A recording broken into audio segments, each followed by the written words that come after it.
you have an interesting take here, and and it's a cynical take to some extent, Scott, because you say that really we should get over this whole controversy because already there is no privacy anywhere, and we should just accept that we've given up our privacy in this new world.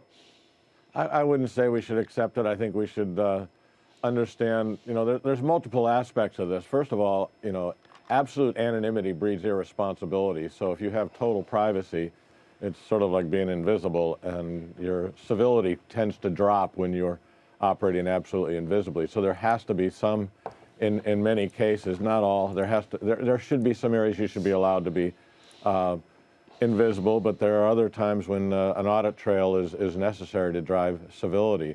The second thing that's going on here is that, Apple's got a masterstroke here. They're looking like they're for the privacy and liberties of folks, but I think they're also quite worried that any business in China is going to go away if the Chinese government thinks that the FBI can hack backdoor into a phone that is sold in China, an Apple phone sold in China. There's a lot of business, and I know that when Huawei was banned from the U.S.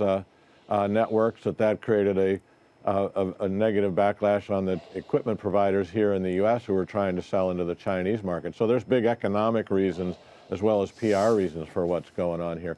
But I think what's the most unusual and fascinating to me is all of the privacy rights and liberty folks are just going crazy about this. Well, I understand that. I get that. I like that. I like liberty and freedoms also.